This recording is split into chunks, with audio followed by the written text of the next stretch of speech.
Dear students, welcome back to the online English class grade 10. Now we are discussing the lesson Madam Rides the Bus.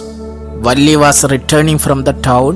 Suddenly she noticed a cow lying dead by the roadside. The cow must have been hit by a fast moving vehicle. The sight of the dead cow frightened her and haunted her. This is what we discussed in the last session. Today we are going to discuss the remaining part of the lesson. Listen carefully. The conductor nodded. He moved his head up and down. Yes, it is the same cow. And she was overcome with sadness. Wally became very sad. Her mood changed. Her mood experienced a shift towards sadness. While enjoying the sights, she was extremely happy. But after witnessing the painful sight, the dead cow, her mood changed. She was overcome with sadness.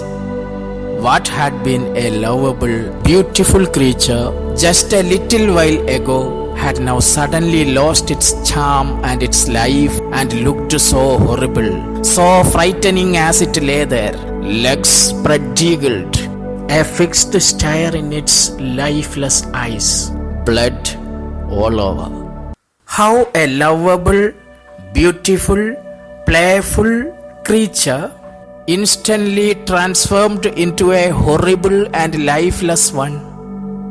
What had been a lovable, beautiful creature just a little while ago had now suddenly transformed into a horrible and lifeless one. Just a while ago, it was a lovable, beautiful creature, and suddenly it lost its charm. And now it looks so horrible, so frightening as it lay there. Legs spread-eagled, legs spread out, a fixed stare in its lifeless eyes. A fixed stare in its lifeless eyes. Blood all over. Wally wondered, what a painful sight. A lovable, beautiful creature just a while ago had suddenly lost its charm. It lays there with legs spread-eagled, legs spread out, and with lifeless eyes. Blood all over. The sight of the dead cow changed her mood. The bus moved on, but the memory of the dead cow haunted her, dampening her enthusiasm. The sight of the dead cow spoiled her enthusiasm. Now the memory of the dead cow returns repeatedly to her mind. She cannot forget it. It haunted her, dampening her enthusiasm. And she no longer wanted to look out the window. She didn't look out of the window. She stopped looking out of the window. Wally became extremely sad. Something happened to her. While going to the town, Wally was extremely happy. She was very active. She enjoyed everything. But now there are some changes in Wally. She sat thus glued to her seat until the bus reached her village at 3:40. She didn't move. She was glued to her seat. She didn't move until the bus reached her village. She didn't look out. She sat there. She sat silently on her seat until she reached her village around 3:40. Wally has changed. The bus reached her village. Then she stood up and stretched herself. Then she turned to the conductor and said, "Well, sir, I hope to see you again."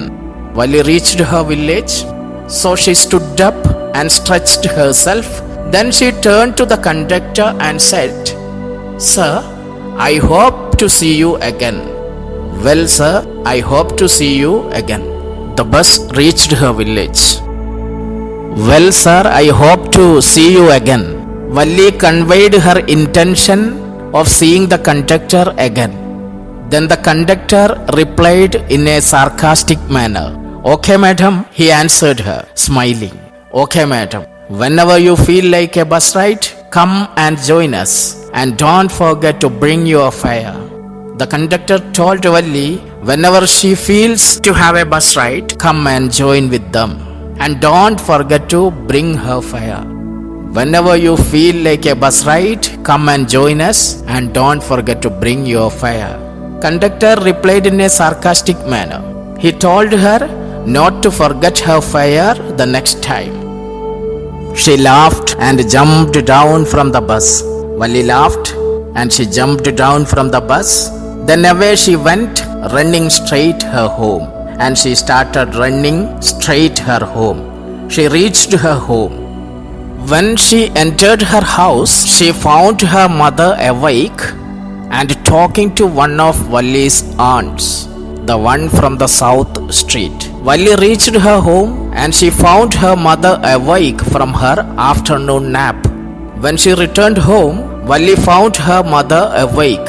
Her mother was talking to one of her aunts who lived in the south street. When she entered her house, she found her mother awake and talking to one of Wally's aunts, the one from the south street. This aunt was a real chatterbox, never closing her mouth once she started talking. Wally calls her aunt a chatterbox. This aunt was a real chatterbox. She never closes her mouth once she starts talking. She always speaks. So she calls her a chatterbox. When Wally reached her house, she found her mother awake and talking with her aunt, who was a real chatterbox. "And where have you been?" said her aunt when Wally came in. When Wally came, her aunt asked, "Where have you been?" "And where have you been?" she asked Wally. But without giving Wally enough time to reply, the aunt continued her talking. She even asked Wally a question, and without giving her enough time to reply, the aunt continued talking. She resumed talking. So Wally just smiled, and her mother and aunt went on with their conversation. Wally just smiled. Both her mother and aunt continued their conversation. They continued their conversation. Wally also took the benefit of the moment, and she avoided any conversation regarding where she had been. Both the ladies continued their conversation. Her mother said, "Yes, you are right. So many things in our midst and in the world outside. How can we possibly know about everything? And even when we do know about something, we often can't understand it completely, can we?" "Oh yes," breathed Wally. Wally's mother is talking now. She said to the aunt, "Yes, you are right. So many things are happening around us.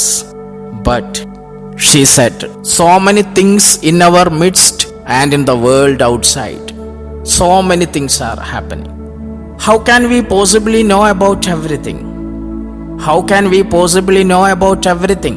It is not possible. And even when we do know about something, we often can't understand it completely, can we?" Wally's mother is talking about the endless possibilities in the world one was unaware about. And even when we do know about something, we often can't understand it completely, can we? Not sure about everything. We don't know everything, what is happening around us.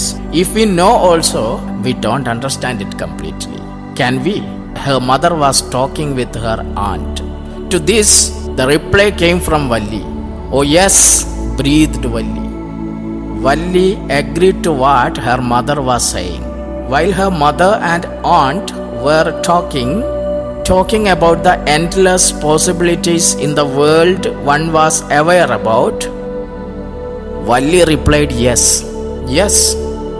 We don't understand anything completely and we don't know everything." Wally agreed with her mother. Wally's mother got astonished. "What?" asked her mother. "What is that you say?" "I was just agreeing with what you said about things happening without our knowledge." Wally's mother asked her, "What is that you say? What did you say now?" Then Wally replied, "Whatever you said about things happening without our knowledge is right. I agree with you." Wally agreed to what her mother was saying.